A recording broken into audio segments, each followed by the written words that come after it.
When my grandson Leo arrived at my house that night, something in his face broke my heart before he even said a single word. His eyes were swollen, his cheeks were stained with dried tears, and he was shivering as if he had been cold for hours. He clung to me with a desperation I had never seen in his 9 years of life. It was not the hug of a child seeking comfort. It was the hug of someone who had been abandoned. He whispered against my shoulder, his voice cracking. "Grandma." They ate at an expensive restaurant while I waited in the car, hungry, for 3 hours. I did not ask questions. I did not need explanations. I took my keys, grabbed my jacket, and walked out of my house with a fury I had not felt in decades. I drove the 20 minutes to my son David's house, with my hands gripping the steering wheel, feeling my blood boiling in my veins. When I arrived, I did not knock on the door. I walked straight in, using the key I still had, the same one they had given me years ago, telling me I would always be welcome. What irony. I found them in the living room, relaxed on the sofa, watching television as if nothing had happened. David had a glass of wine in his hand. Caroline, my daughter-in-law, was eating chocolates from an expensive box that I recognized immediately. They were from that exclusive shop downtown, where each piece costs $15. My son looked at me with surprise. But before he could open his mouth, I exploded. I screamed at him, asking how he dared to leave his 9-year-old son locked in a car while they enjoyed a dinner that probably cost more than $200. Caroline put down the chocolates and looked at me with a coldness that froze my blood. There was no guilt in her eyes. There was annoyance. David stood up trying to calm me down, telling me I was exaggerating, that Leo was fine, that it was only a couple of hours. A couple of hours, as if that made it better. As if leaving a hungry and lonely child was acceptable because it was not 4 or 5 hours. I asked him if he had lost his mind, if he had forgotten what it meant to be a father. Caroline intervened with that sweet and venomous voice she had perfected over the years. "Eleanor, I understand your concern, but this is between us and our son. We do not need you coming into our house to judge us." Something inside me snapped at that moment. It was not just the coldness of her words. It was the way she said it, as if I were a meddler, as if protecting my grandson were a crime. I told her I had every right in the world to judge them when they treated Leo as if he were a nuisance. David turned red with rage. He shouted at me that it was his son, not mine, and that whatever decisions they made were none of my business. Caroline nodded beside him, arms crossed, with that expression of smugness she had always had. It was then that I understood that this had not been a mistake. It had been intentional. I demanded they explain to me what the hell was going on. David hesitated, but Caroline did not. With a chilling calm, she told me, "Leo needs to learn that soon he will no longer be the center of attention. I am 3 months pregnant, and we want him to get used to the fact that things are going to change." I ran out of air, pregnant, and her solution to prepare a 9-year-old boy was to leave him alone in a car while they celebrated without him. I asked them if they had lost all humanity, if they really believed that making Leo feel invisible would prepare him to be a good big brother. Caroline shrugged. "It worked with me when my sister was born. My parents taught me that the world does not revolve around me, and now I am a strong and independent person. Strong and independent." Those words made me nauseous. What I saw in front of me was not strength. It was cruelty, disguised as discipline. It was a woman repeating the same damage that was done to her, convinced that this was love. David tried to soften the situation. He told me that maybe they had gone a little too far, that they had planned to bring food to the car for him, but they forgot because they were so excited talking about the baby. They forgot, as if their son were something that can be forgotten between the main course and dessert. I told David that I had raised him better than this. I told him to remember what it was like growing up in our house, where love and attention were never lacking. He looked at me with something that looked like shame for a second, but Caroline pulled him by the arm and that spark went out. She told me that I had spoiled David, that was why he was now so soft with Leo, and that she was not going to make the same mistake with her children. Her children. As if Leo no longer counted. As if the boy she had carried in her arms, the one she had taught to walk, was no longer part of the equation. I warned them that if they did something like that to Leo again, I would take him to live with me. David laughed bitterly and told me I had no legal right. Caroline smiled. It was that smile that convinced me that this was much worse than I imagined. I left that house knowing that the battle was just beginning. I returned to my home where Leo was waiting for me on the sofa, hugging a cushion, with his eyes fixed on the door. When he saw me, he ran to me and asked if Dad was angry. I stroked his hair and promised him that no one would ever hurt him again. But inside, I felt a terrible fear. Because I knew my son. And I knew that Caroline had more control over him than I had wanted to admit. The following days were a silent torture. Leo stayed with me without David protesting too much, which seemed suspicious to me. It was as if they were relieved to have him out of the house. Every morning, I took him to school, and every afternoon, I picked him up, watching how other children ran to their parents while he walked toward me with a smile that did not reach his eyes. One afternoon, while we were doing homework together at the kitchen table, I asked him carefully if this thing about staying in the car had happened before. Leo stopped writing. His fingers tensed around the pencil, and I saw him swallow with difficulty. He did not look at me when he finally spoke. He told me that 3 weeks ago, his parents had gone to the movies without him. They left him at home with the excuse that the movie was for adults, but he saw later on his dad's computer that they had bought tickets for an animated movie, one of those he loves. They bought popcorn, candy, sodas, and probably spent about $80 on a family outing from which he was deliberately excluded. I felt something twisting in my stomach. I asked him if there was more. Leo nodded, and the words began to flow like a river that had been held back too long. He told me that a month ago, when it was David and Caroline's wedding anniversary, they went to a luxury hotel for the weekend. Up to there, normal. The strange thing was that they took Leo, but left him in the hotel room watching television while they had dinner at the restaurant downstairs, went to the spa, and swam in the pool. The boy spent 2 whole days locked in a hotel room, eating what they brought up from room service, watching the same channels as always. His parents came up only to sleep, late at night, and left early in the morning. When Leo asked if he could go to the pool with them, Caroline told him they needed couple time, that he was big enough to understand that. My hands were shaking while I listened. I asked him why he hadn't called me, why he didn't tell me anything.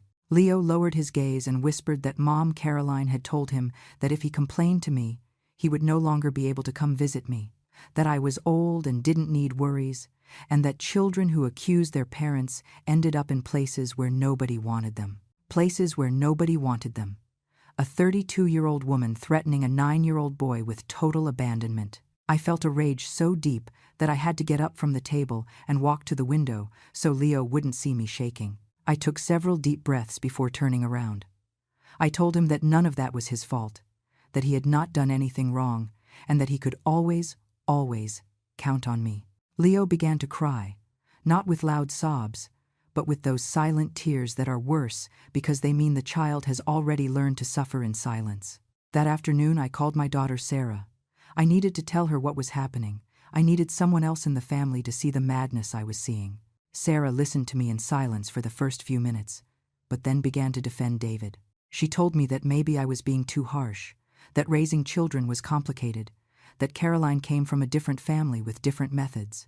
I reminded her that leaving a child alone for hours was not a method. It was neglect. Sarah sighed with that condescension that drove me crazy and said to me, "Mom, David is my brother. I know his flaws, but I know he loves Leo. They are probably just going through a difficult time with the pregnancy." The pregnancy. Everything went back to the damn pregnancy. As if expecting another child were justification for emotionally destroying the first one. I asked Sarah if she remembered when David was born, if I had ever made her feel less important, less loved. She stayed silent. She knew the answer, but she didn't want to admit that what David was doing had no excuse. Before hanging up, Sarah warned me not to turn this into a bigger family conflict, that David was already upset with me for confronting him in his house, and that if I kept pushing, I could lose access to Leo completely. Those words haunted me for days. I decided to investigate on my own.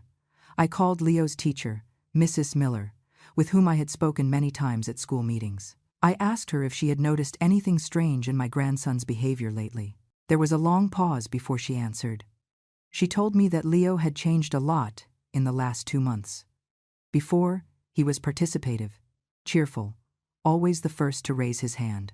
Now he stayed quiet, drew during recess instead of playing with his friends.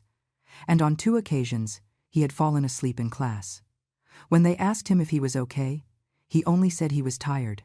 Mrs. Miller also told me something that broke my heart. Last week, during an activity where the children had to draw their family, Leo drew himself, me, and his dog. He did not include his parents. When the teacher asked him why, Leo replied, "They are busy with more important things." I hung up the phone and sat in the living room, feeling the full weight of the situation falling on my shoulders. It was not just an isolated incident, it was a systematic pattern of exclusion, of making a child feel invisible in his own family. And the worst part was that I had been so blind, so confident that my son would never be capable of something like that. I decided it was time to talk to David face to face, but this time, without shouting, without accusations he could use against me. I met him at a neutral coffee shop, far from his house and Caroline. I needed him to listen to me without his wife whispering in his ear what to say, what to think, what to feel. He arrived 15 minutes late, with his tie loose and dark circles under his eyes. He sat across from me and ordered a coffee without looking me in the eye. There was something different about him, something I hadn't noticed before, because I always saw him through my memories of the boy he had been, not the man he had become. I started calmly. I told him we needed to talk about Leo, about what was really happening. David sighed, as if I were an exhausting burden, and snapped at me. "Mom, I already know what you're going to say. I already talked to Caroline, and we agree that you exaggerated everything. Leo is fine. He is just a dramatic child who manipulated you. A dramatic child." Those words hit me like a slap in the face. I asked him if he really believed his 9-year-old son was capable of inventing real tears, of faking that level of pain. David shrugged and drank his coffee. "Kids exaggerate. Mom, you know that." Leo probably misunderstood the situation. Misunderstood. I took out my phone and showed him the messages Mrs. Miller had sent me that morning, describing Leo's increasingly withdrawn behavior. I showed him the drawing she had photographed for me, where my grandson had drawn himself alone, with me and the dog, without his parents. David looked at the image for long seconds, and something crossed his face, something like guilt, but he crushed it quickly. He told me that kids draw weird things all the time, that it meant nothing, that Leo was probably angry that day because they hadn't bought him something he wanted. Each excuse was weaker than the last, but David clung to them as if they were life jackets. I reminded him about the restaurant. The 3 hours in the car. David shook his head. "It wasn't 3 hours, Mom. It was like an hour and a half, maximum 2. And we left him the iPad with unlimited data. He wasn't suffering. He was watching videos. I felt like I was drowning." I asked him if he really didn't see the problem. If he really thought leaving a hungry child in a car was acceptable as long as his justification was that he had digital entertainment. David rubbed his face with both hands and finally looked at me. "Mom, you're going to be a grandmother again. You should be happy for us. Instead, you're turning everything into a drama. Caroline is stressed with the pregnancy. She has constant nausea. She is sensitive. The last thing she needs is for you to attack her." There it was, the real reason. It wasn't about Leo at all.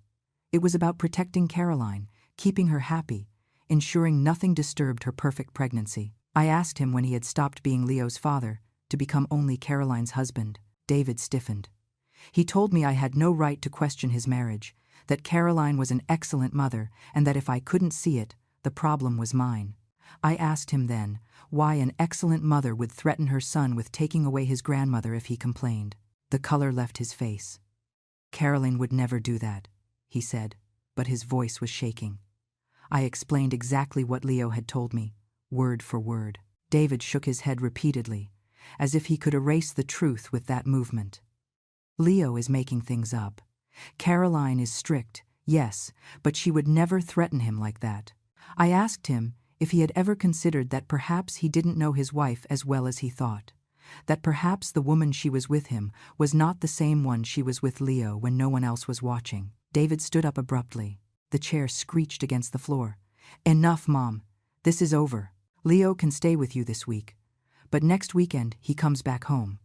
And if you keep interfering in our decisions as parents, I'm going to have to limit your visits. Limit my visits." The threat hung in the air between us. I stayed seated, looking at him, and for the first time in my life, I didn't recognize the man in front of me. This wasn't the boy I had raised, the one who cried when he saw sad movies, the one who rescued bugs to take them out of the house instead of killing them. This was someone who had learned to turn off his empathy to please someone else. He left without saying goodbye. I stayed there, with the cold coffee in front of me, feeling my throat close up. I paid and went out to the street, where the noise of traffic hit me like a wave. I walked to my car and sat at the steering wheel without turning it on, trying to process what had just happened. My son had chosen, and he hadn't chosen me. Worse yet, he hadn't chosen Leo. That afternoon, when I picked my grandson up from school, he hugged me tighter than ever. He asked me if Dad was still angry. I lied to him. I told him everything was going to be fine, that Dad just needed time to think. But Leo looked at me with those eyes far too wise for his age and whispered, "You don't have to lie to me, Grandma. I know Dad is always going to choose Mom Caroline." The clarity with which he said it destroyed me. A 9-year-old child shouldn't know that truth about his own father. He shouldn't have already learned that in the hierarchy of his family, he occupied the last place. When we got home, Leo went straight to the guest room he had turned into his temporary space. I heard him close the door with a soft click. He didn't cry. He made no noise. That silence was worse than any crying. I sat in the kitchen and called Sarah again. I needed to make her understand the gravity of all this. But when I told her about my conversation with David, her response left me frozen. "Mom, I think you're blowing everything out of proportion because you have a hard time accepting that David doesn't need you anymore. He has his own family now. His own family, as if Leo weren't part of that family. As if I were jealous instead of worried."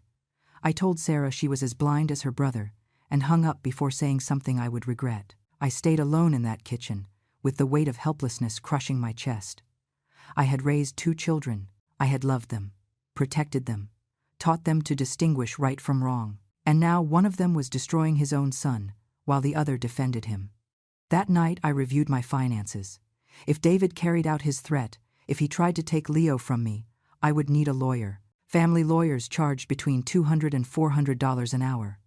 I had some savings, my pension, the house paid off. I could fight legally if necessary. But the darkest part of my mind whispered something terrible. What if I lost? What if a judge decided that parental rights were absolute even when those parents were causing harm? What if Leo ended up trapped in that house, feeling invisible, with no one to protect him? I poured myself a glass of water and drank it standing by the window, looking at the empty street. The streetlights created yellow puddles on the pavement. There was a storm approaching. I could smell it in the air. I went up to check on Leo. I opened the door carefully and found him asleep, hugging the pillow as if it were the only solid thing in his world. I went over and adjusted the blanket. On his nightstand, I saw a folded piece of paper. I took it and opened it. It was a letter he had never sent. It said, "Dear Dad, I promise to be better so you love me more than the new baby. I'm going to get better grades, and I won't ask you for things anymore. Just don't forget me. Your son, Leo." The tears I had held back all day finally came out. I sat on the floor next to his bed, with that letter in my hands, and cried in silence for the boy who believed he had to earn the love of his own father. Friday arrived too quickly.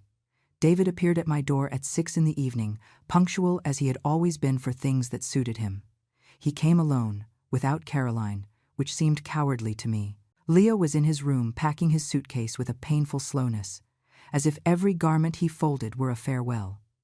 I opened the door, and David entered without greeting me. He shouted Leo's name, and my grandson appeared in the hallway with his backpack hanging from one shoulder, dragging his feet. He didn't run to hug his father as he used to do before. He stood there, waiting for instructions like a resigned soldier. David ruffled his hair with fake joy. "Ready to go back home, champ? Mom made your favorite food." Leo nodded without saying anything. I saw how he squeezed the straps of his backpack until his knuckles turned white. Before they could leave, I planted myself in front of David.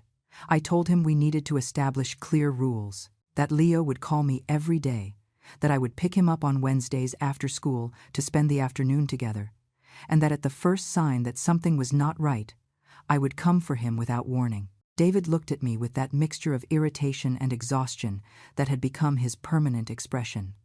"Mom, you are not going to dictate how we raise our son. Leo can call you whenever he wants, but not every day. And about Wednesdays, we will decide that according to our schedule." I held his gaze without blinking. I told him that if he didn't accept those minimal terms, Leo wasn't going anywhere. David let out a dry, bitter laugh. "You have no legal authority to keep him. If you don't hand him over right now, I'm going to call the police." I felt the ground move beneath my feet.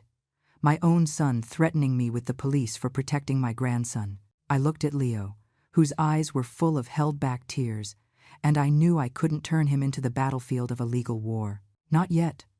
I crouched down in front of Leo and hugged him tight. I whispered in his ear to call me whenever he needed, at any time, and that I would come for him no matter what. Leo nodded against my shoulder and clung to me for a few more seconds before letting go. I watched them leave from the door. Leo turned back 3 times before getting into the car. David didn't look back at me a single time. When the car disappeared around the corner, I closed the door and leaned against it, feeling an immense emptiness in my chest. The next 2 weeks were agony. Leo called me exactly 4 times. Always short and tense conversations where I could hear Caroline in the background asking who he was talking to. My grandson had learned to use a code. When he said everything was fine and that he had had a normal day, it meant things were bad, but he couldn't speak freely. I tried to coordinate the Wednesday afternoons, but Caroline always had an excuse. That Leo had a test the next day and needed to study, that they had a doctor's appointment, that they had planned a family activity. A family activity that, according to what Leo told me later in a quick call from the school bathroom, consisted of them going to the doctor for the baby's ultrasound while he stayed in the waiting room for 2 hours. One night, at 11:30, my phone rang. It was Leo, crying so hard I could barely understand what he was saying. Between sobs, he told me that Caroline had turned his bedroom into the baby's room. They had moved all his things to a smaller room at the end of the hall, without asking him, without telling him. He arrived from school, and his space no longer existed. When he protested, Caroline told him the baby needed the big room because she was going to have more things, and that he was big enough to have a small room. David was present, but he said nothing. He just looked away while his wife destroyed the last refuge his son had in that house. I asked Leo if he wanted me to come for him right then. There was a long silence where I only heard his jagged breathing. Finally, he whispered no, that Dad would get very angry and things would get worse. He promised me he would hold on until the weekend when he was supposedly coming to visit me. I hung up and sat in the dark of my bedroom, feeling a helplessness that ate me up inside. My grandson was suffering, and my hands were tied, paralyzed by legal threats and the fear of making things worse. On Saturday, I waited for them to arrive at 10 in the morning, as they had promised. 10 passed. 11. Noon. At 1 in the afternoon, I called David. He sent me straight to voicemail. I wrote him messages. Nothing. I called Sarah, begging her to contact her brother. She told me she had seen him that morning at the supermarket with Caroline, buying things for the baby, and that they looked happy. At 3 in the afternoon, David finally replied with a brief message. Something came up. Leo can't go today. Maybe next week. Maybe. As if seeing his grandmother were a privilege they could grant or deny at their convenience. I dialed him immediately, furious. This time, he did answer. I demanded to speak to Leo. David sighed with exasperation and told me that Leo was grounded because he had thrown a tantrum when they told him he couldn't come to see me, that he had screamed and cried like a baby, and that he needed to learn that that behavior was not acceptable. I asked him what he expected a 9-year-old boy to do when they canceled something he had been waiting for all week. David cut me off before I could finish. There is the problem, Mom. You spoil him too much. Caroline is right.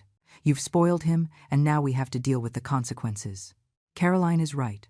Those 3 words summarized everything. Caroline was always right. Caroline was the wise one. Caroline knew better than anyone how to raise Leo, despite the fact that the boy was increasingly withdrawn, sadder, more broken. I told David that he was making the worst mistake of his life, that someday Leo was going to grow up and realize that he chose Caroline over him again and again. David laughed, a cold laugh I didn't recognize. Leo will understand when he's a father. He will understand that sometimes you have to make difficult decisions and set boundaries. Boundaries. What a convenient word to justify cruelty. That afternoon I drove to his house anyway. I rang the doorbell for 5 minutes, until finally Caroline opened the door. She was wearing a pale pink silk robe that probably cost more than $300, and her hair was perfectly done, despite it being Saturday. She looked at me with that disdain she had perfected. "Eleanor, David told me you would come. Leo is grounded and cannot receive visitors. Please respect our decisions as parents." I asked her since when seeing Grandma was considered a visit that could be prohibited as punishment. Caroline smiled, and that smile had pure poison. Since Grandma decided to turn against us and teach the child that he can manipulate us by crying. I tried to walk past, but she blocked the entrance with her body. Behind her, I could see David on the stairs, watching the scene but without moving. I shouted at him to come down, to talk to me like a man. He stood there, like a spectator of his own life. Caroline slammed the door in my face, literally. The bang resonated in my ears while I stood there on the porch like a fool. I knocked again. No one opened. I shouted Leo's name. Nothing. I pounded on the door with my fists until my hands hurt. A neighbor came out of the house next door and asked me if everything was okay. I had to swallow the humiliation and tell her yes, that it was just a family misunderstanding. She looked at me with pity before going back inside. I returned to my car and sat there, looking at that house where my grandson was trapped with people who were destroying him piece by piece. I saw a curtain move on the second floor. It was the window of what had been Leo's room. Now it was the room of the baby who hadn't even been born, while my grandson had been relegated to a forgotten space. I started the car feeling something new growing inside me. It was no longer just worry or fear. It was determination. A cold and clear certainty that this was not going to stay like this. If David and Caroline wanted war, they were going to get it. But this time, I was going to fight with the right weapons. I drove straight to the law firm I had researched the week before. It was Saturday, but the lawyer, a woman named Kate Bennett, had agreed to meet with me in her office. When I told her the whole story, every detail, every incident, every desperate call from Leo, she took notes without interrupting me. When I finished, she looked at me over her glasses. "Eleanor, what you are describing to me is emotional neglect and possibly psychological abuse. But I need you to understand something. Fighting for custody of a grandchild when the parents are alive and haven't been declared unfit is extremely difficult." I asked her what she needed then. Kate leaned back in her chair and began to explain to me. Kate explained that we would need to document everything: calls, messages, testimony from the teacher, medical records if Leo showed signs of anxiety or depression, any evidence that demonstrated a pattern of neglect. She told me the process could take months, cost between $8,000 and $15,000, and that even then there were no guarantees.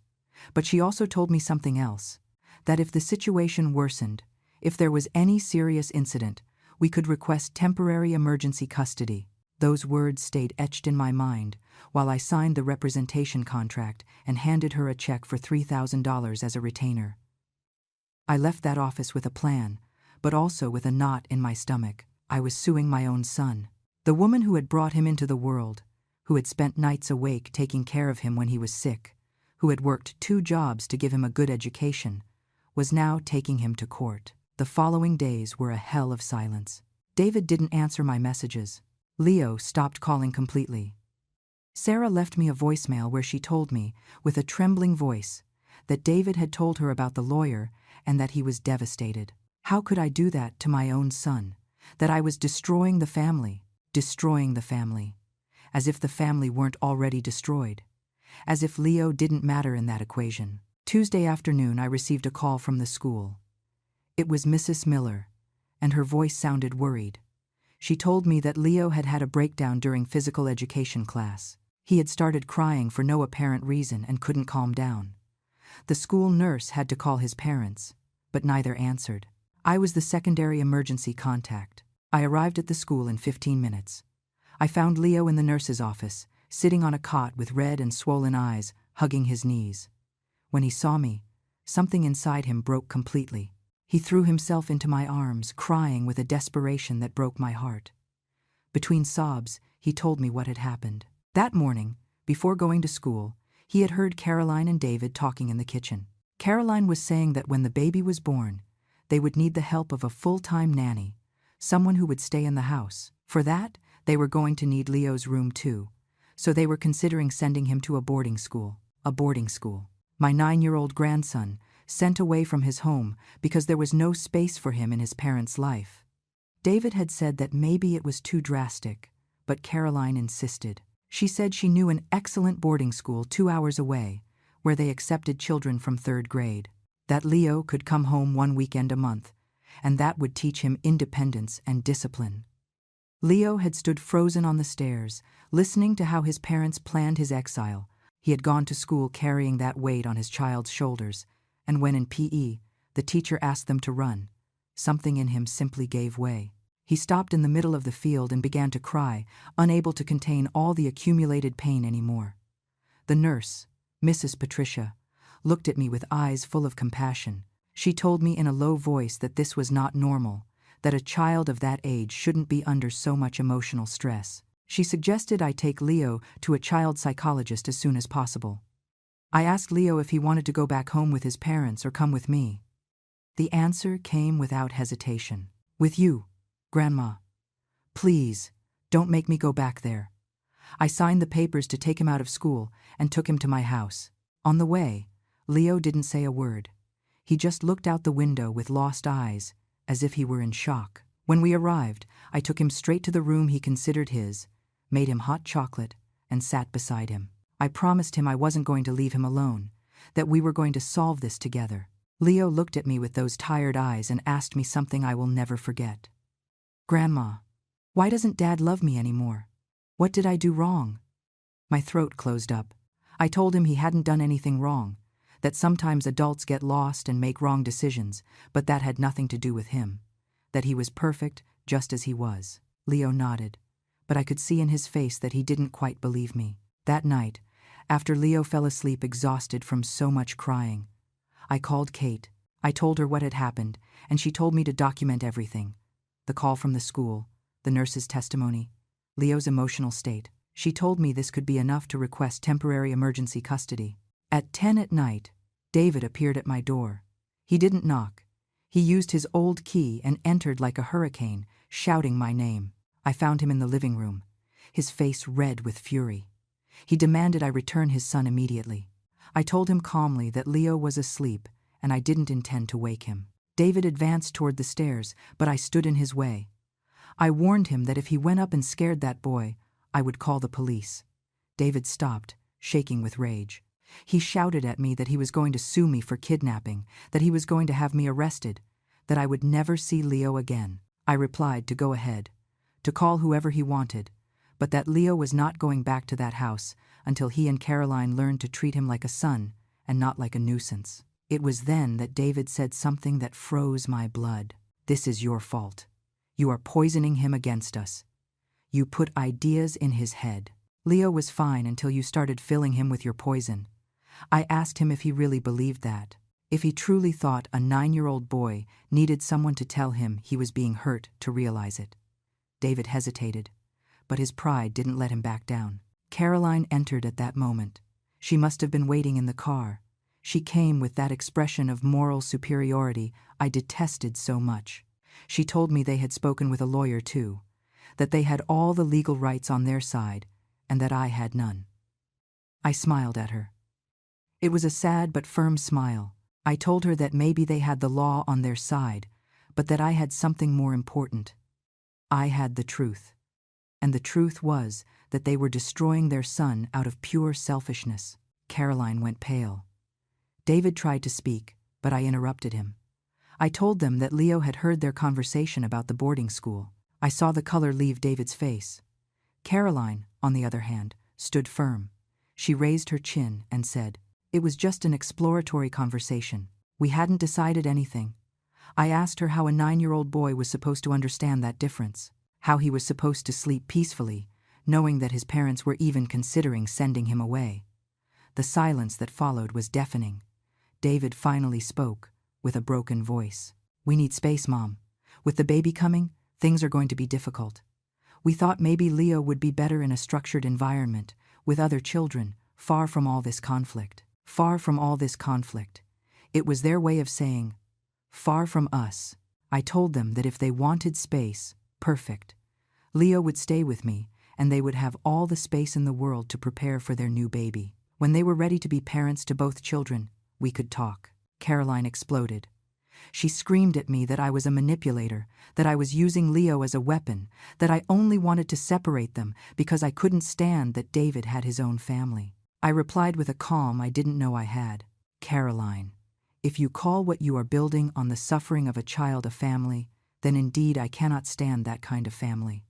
David took Caroline by the arm before she could respond.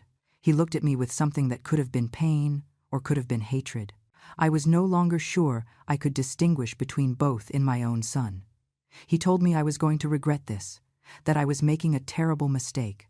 I told him the only terrible mistake was the one he was committing every day he chose the easy path over his son. That someday, when it was too late, he would realize what he had lost.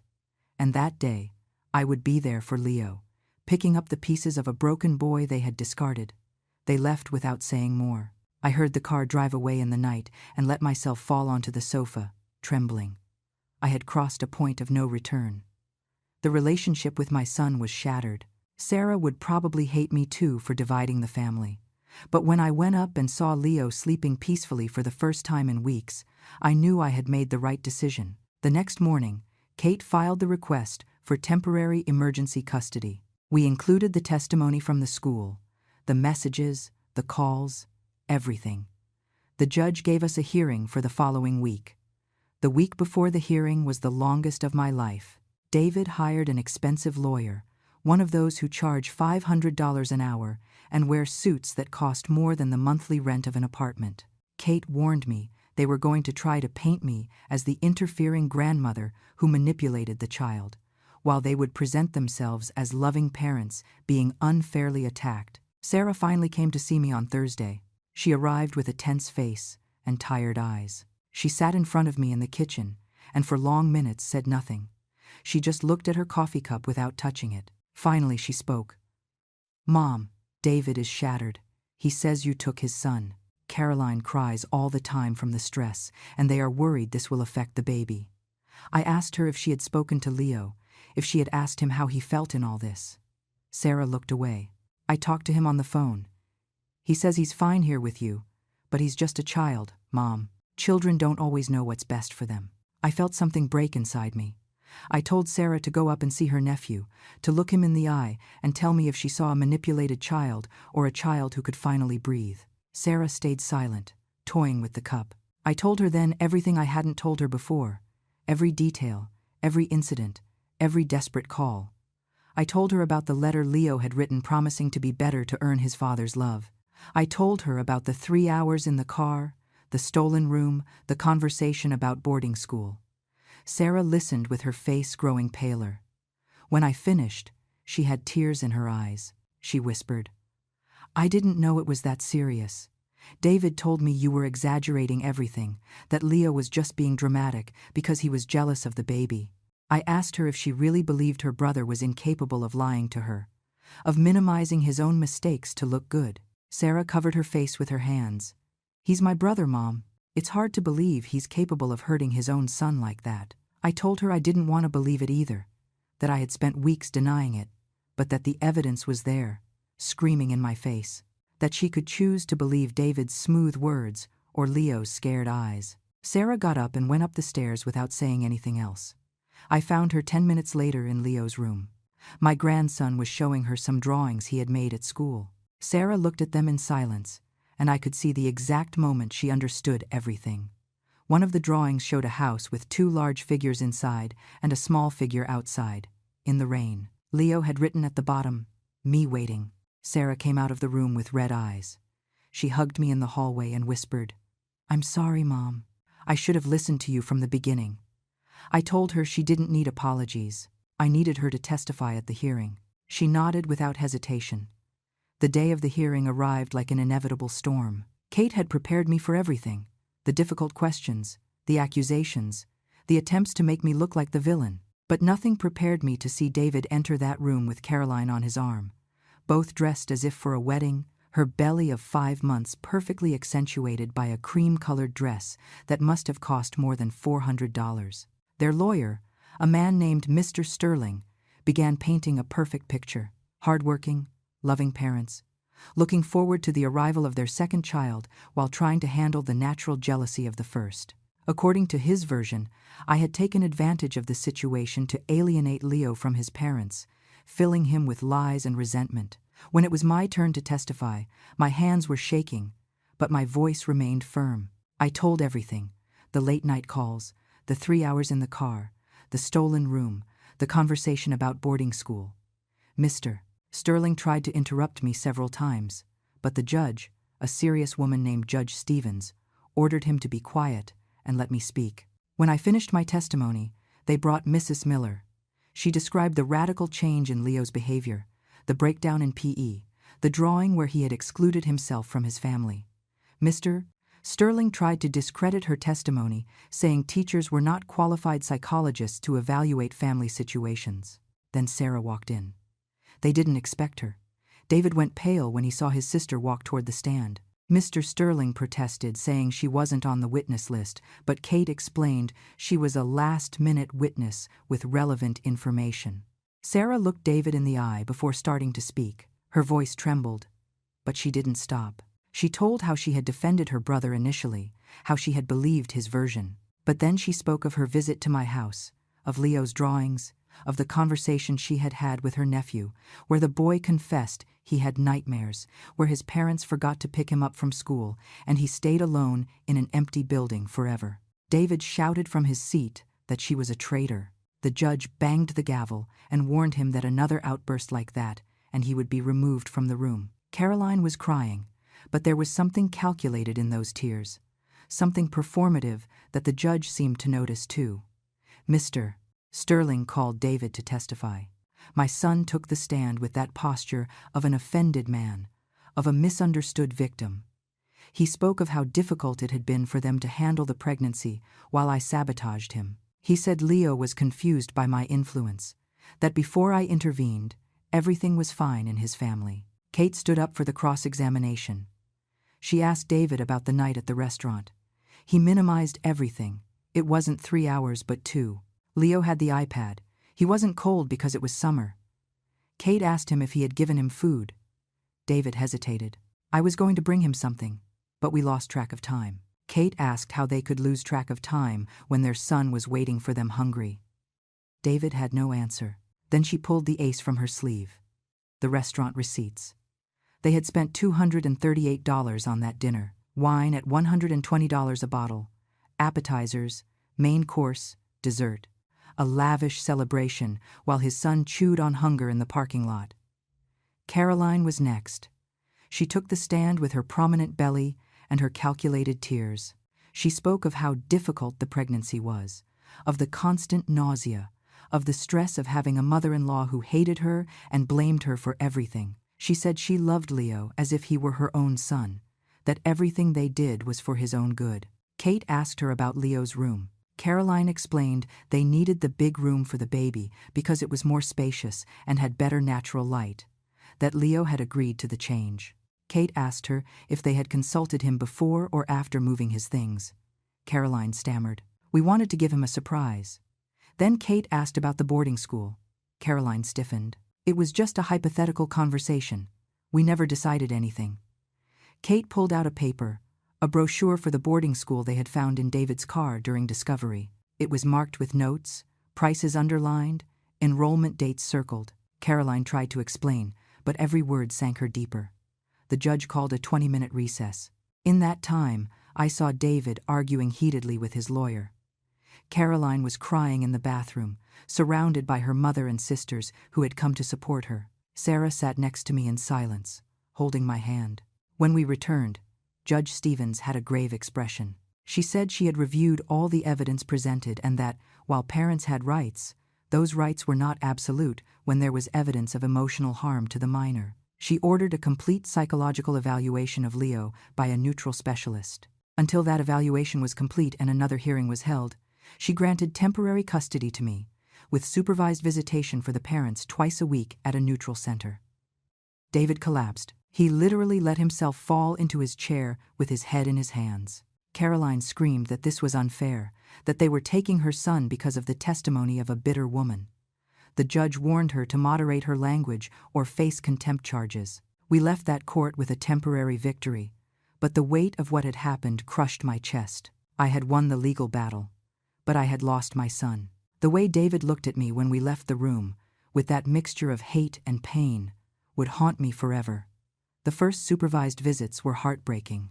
Leo sat on a chair in the family mediation center, looking at his parents as if they were dangerous strangers. David tried to act normal, asking him about school, about his drawings, but there was a stiffness in his movements that Leo detected immediately. Caroline barely spoke. She sat with her hands on her belly, looking at my grandson with a mixture of resentment and something that could have been shame. The supervisor, a woman named Holly, took notes on every interaction. After the third visit, she pulled me aside and told me something that froze me. "Eleanor, in my 15 years doing this, I have never seen a child so clearly terrified of disappointing his parents. Every word he says, every movement he makes, is calibrated not to provoke rejection." Leo's psychological evaluation took 3 weeks. Dr. Evans, a child psychologist with 30 years of experience, saw Leo 6 times. Afterward, he called me to a private meeting before submitting his official report.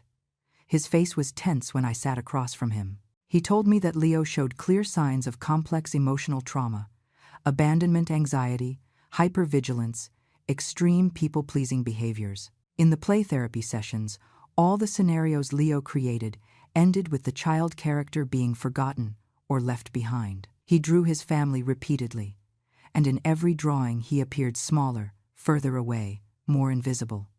Dr. Evans looked at me with those tired eyes of someone who has seen too much childhood suffering. "Eleanor, this child is convinced he doesn't deserve to be loved. At 9 years old, he has already internalized that his existence is a problem his parents need to solve." I left that office and had to sit in my car for 20 minutes before I could drive. I cried until I had no tears left, and then I cried some more. My grandson, that bright and sweet boy, had been reduced to a set of emotional survival mechanisms. Dr. Evans's report was devastating for David and Caroline. He recommended intensive family therapy, continuing custody with the grandmother, and expanding visits only gradually according to progress in therapy. The next hearing was scheduled for 2 months later, but then everything changed.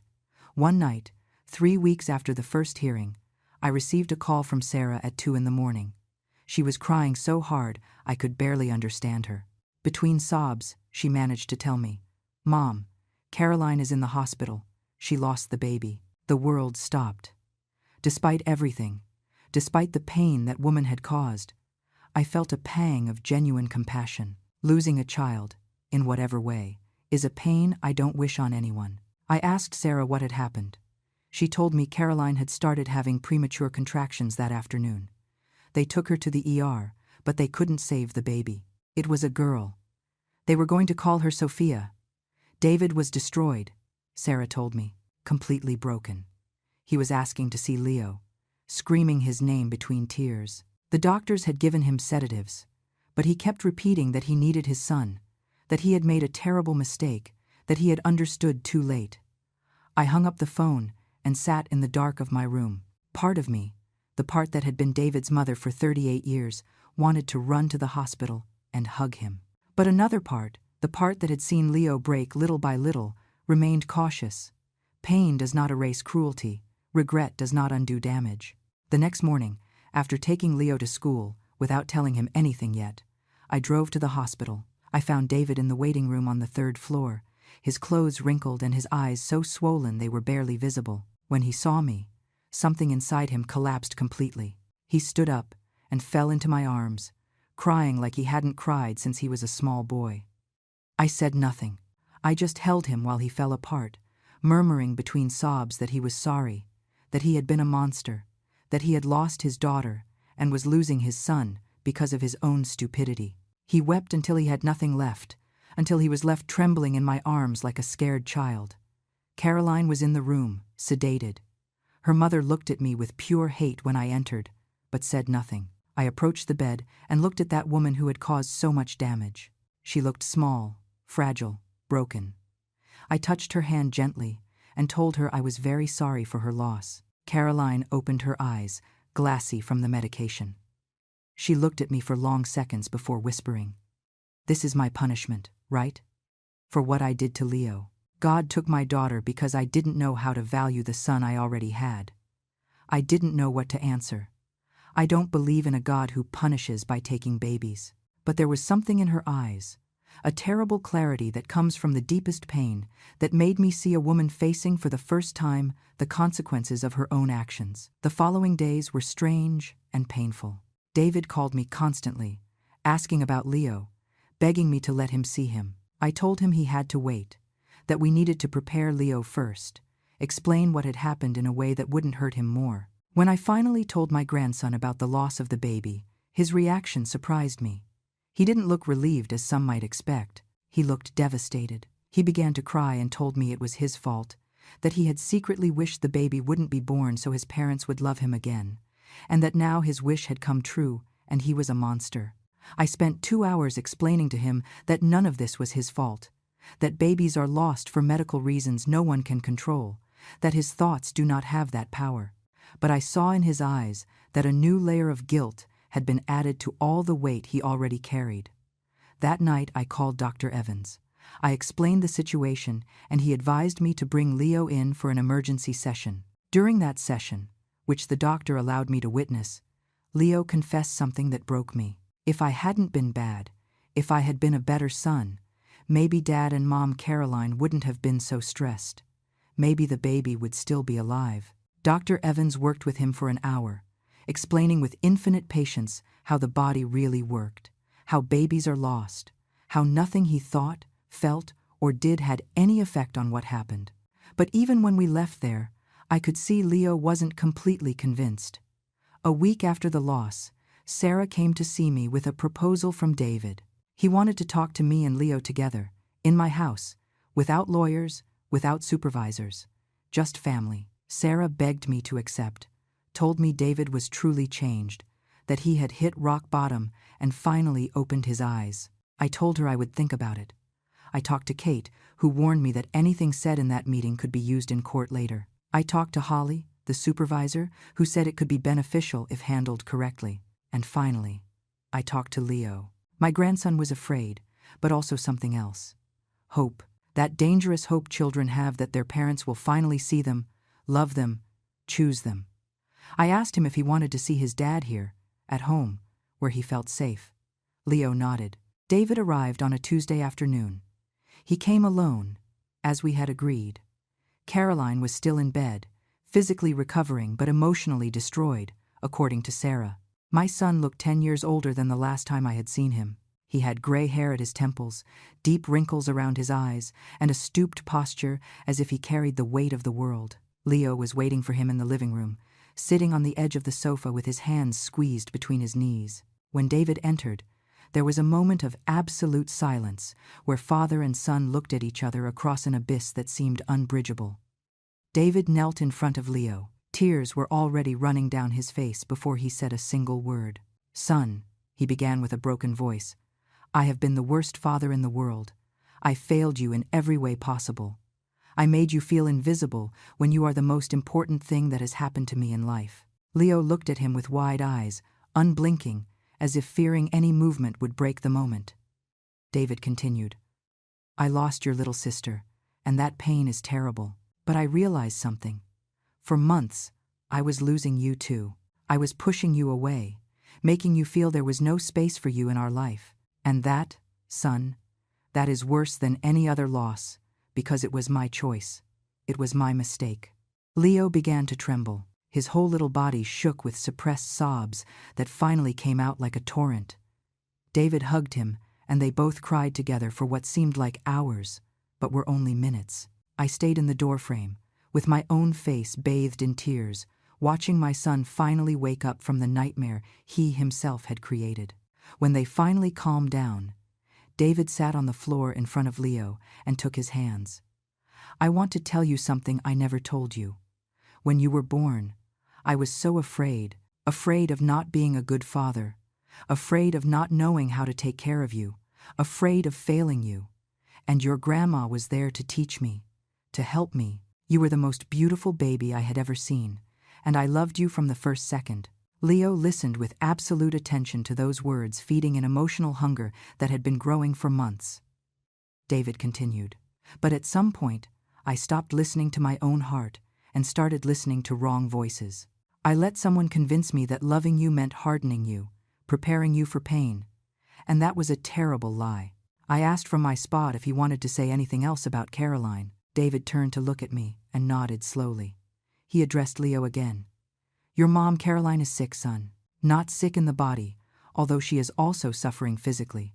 She is sick in the heart. She repeated with us the same pain caused to her when she was a child, because she believed it was the right way to raise. But she was wrong. We were wrong," Leo asked with a small voice. "She hates me." David shook his head firmly. "No, son, she is afraid. Afraid of not being enough. Afraid of losing you. And that fear made her make horrible decisions. But hate, no, never hate." My grandson processed every word with that seriousness a 9-year-old child should never have. Finally, he asked what had been tormenting him. "Did the baby die because of me? Because I didn't want her to be born?" David pulled him toward him urgently. "No, no, no. Listen to me well, Leo. Babies are lost for medical reasons that doctors can't even explain completely. Your thoughts, your feelings, do not have the power to make those things happen. What happened to your little sister has absolutely nothing to do with you."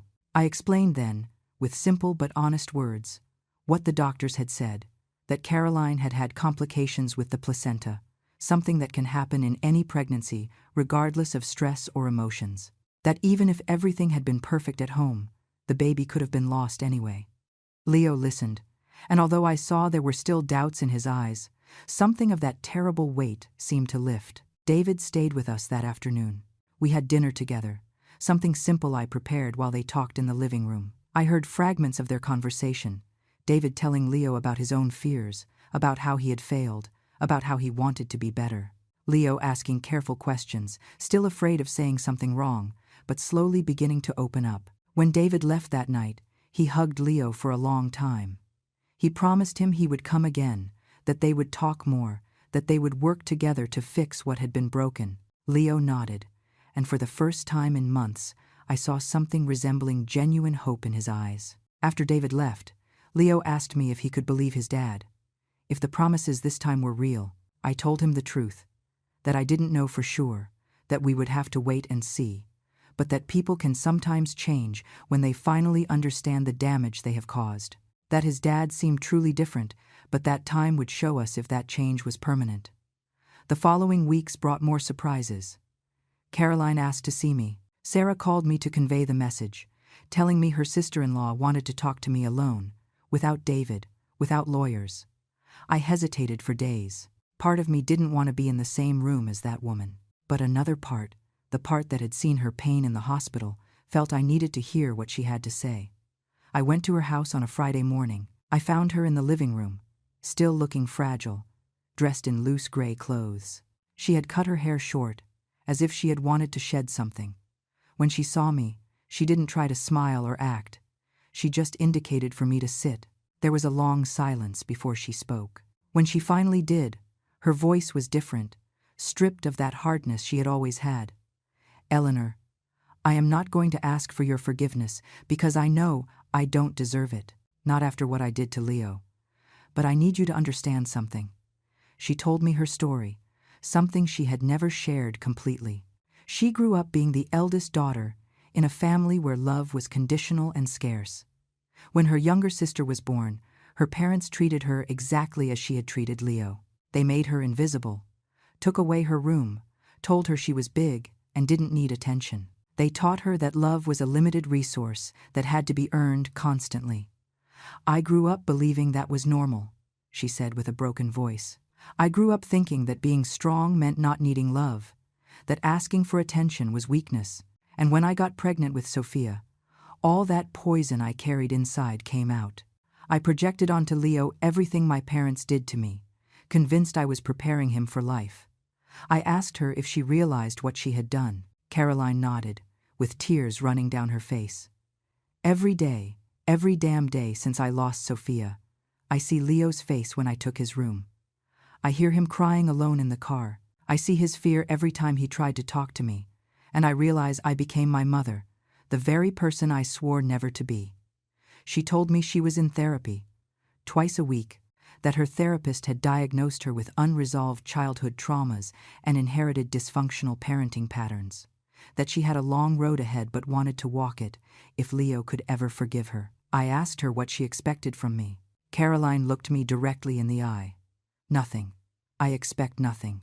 I just wanted you to know you were right about everything, that I was cruel to your grandson, and that if you decide I never come near him again, I will understand. But if there is any possibility, some distant day, to be able to try again, I promise I will be different. I left that house with mixed feelings. I had seen genuine pain in Caroline, real regret, but I also knew that regret does not erase damage, that Leo still woke up with nightmares, that he still trembled when someone raised their voice, that he still apologized compulsively for things that were not his fault. I told Kate about both conversations. She warned me the second hearing was scheduled for 3 weeks from now, and I needed to decide what I wanted to ask for. Permanent custody? Gradual joint custody? Give David and Caroline a chance to prove their change? I spoke with Dr. Evans, who had continued seeing Leo weekly. He told me my grandson was improving slowly, that the nightmares had decreased, that he was beginning to speak more openly in therapy. But he also warned me that Leo was extremely vulnerable, that another rejection could destroy the progress we had made. The night before the second hearing, I couldn't sleep. I stayed awake reviewing every decision, every moment that had brought us here. I thought about Leo sleeping peacefully in the next room, something he hadn't been able to do in his parents' house for months. I thought about David, shattered but seemingly awake for the first time in years. I thought about Caroline, facing her own demons with a pain she was just beginning to process. I entered the hearing with a decision made. Kate had prepared me for various scenarios, but in the end, only I could know what was right. Judge Stevens entered, and we all stood up. David and Caroline were seated together, but with a notable distance between them, as if they no longer knew how to be close to each other. Dr. Evans presented his follow-up evaluation. He spoke of Leo's progress, but also of his continued fragility. He described how my grandson still constantly monitored adults' facial expressions, looking for signs of rejection, how he apologized excessively, how his self-esteem remained dangerously low. When it was my turn to speak, I took a deep breath and looked directly at the judge. I told her I didn't want permanent custody, that despite everything, David was Leo's father and deserved a chance to prove his change was real. But I established clear conditions. Mandatory family therapy twice a week, visits starting supervised and expanding gradually according to progress, and that Leo live with me at least for the next 6 months while they rebuilt their relationship. I also asked for something else.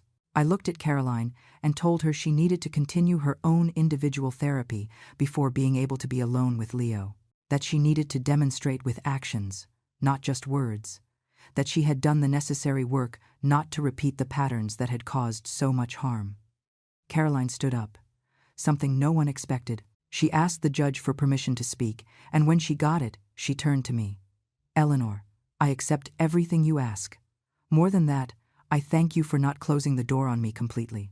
I know I don't deserve it, but I promise I will work every day to become someone Leo can trust again." David also spoke.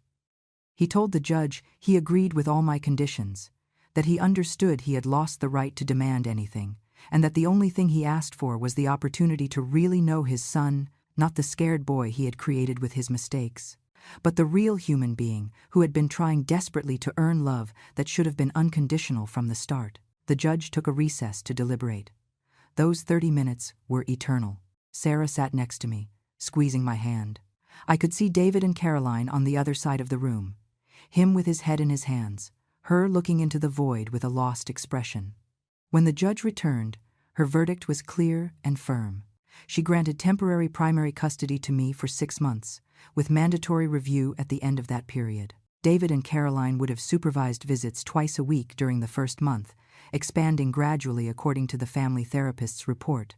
Caroline could not be alone with Leo until her individual therapist certified in writing that she had sufficiently worked through her own traumas. She also ordered something I didn't expect: that David take positive parenting classes and that both parents participate in a support group for parents who had made serious mistakes with their children. The judge said something that stuck with me.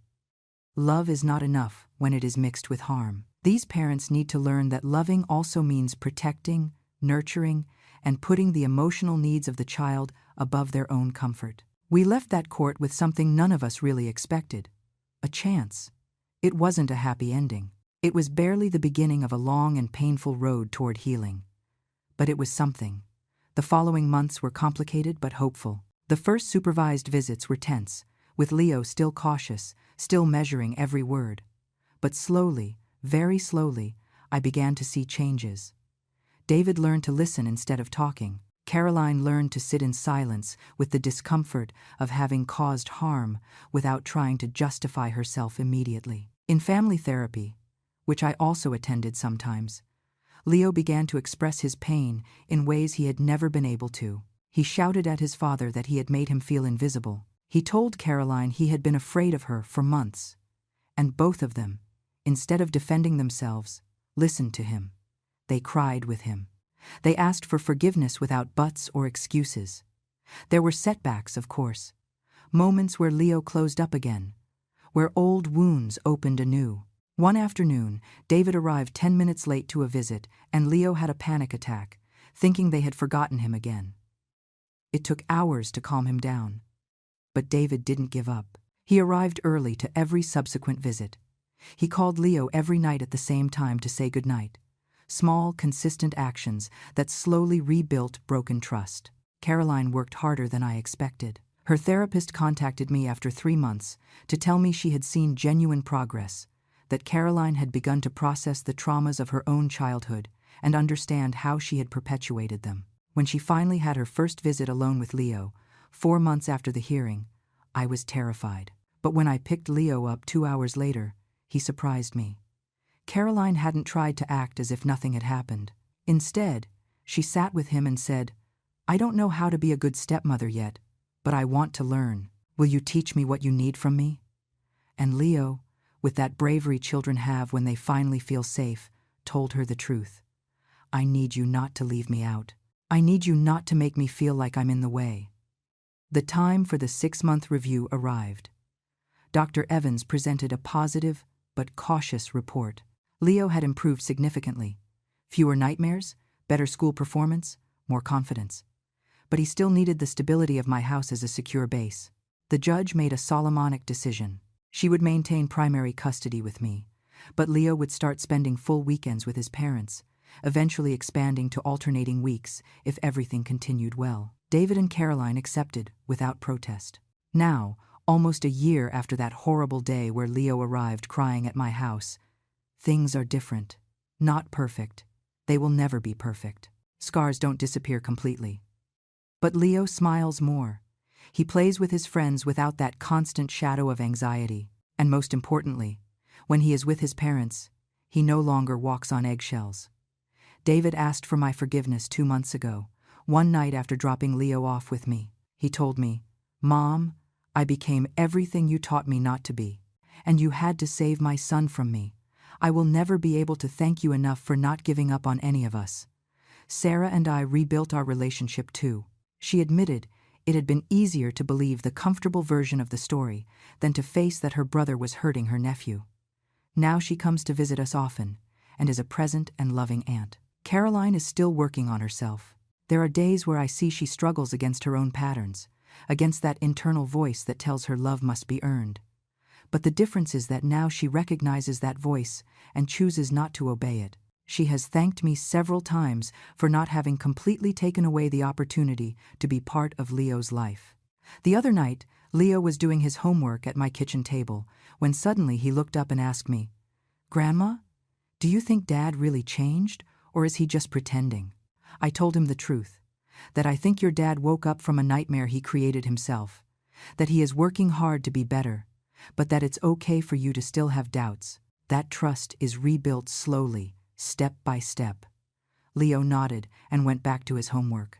But a few minutes later he said something that filled me with hope. I think someday I'm going to be able to live with them again. But I like living here with you too. We can stay like this a while longer. I promised him that as long as he needed, my house would be his house. That never again would he have to wonder if there was space for him, because there always, always would be. This story doesn't have a perfect ending, because real life doesn't have them. It has an imperfect present where a 10-year-old boy is learning to trust again, where a father is learning to really be a father, where a stepmother is facing her own demons, and where a 66-year-old grandmother learned that sometimes loving means fighting, means standing firm even when they call you meddlesome, means risking everything to protect the one who cannot protect himself alone. Leo still has bad days. There are still moments where the fear returns. But now he has something he didn't have before. He has certainty that there is at least one place in the world where he is loved without conditions, where his existence is not a problem to be solved, but a gift to be celebrated. And that certainty, more than any court ruling or therapy session, is what will eventually heal him. I don't know what the future will bring, but I know we will face whatever comes together, with honesty, with patience, and with the kind of love that doesn't break because it should never have had conditions from the start.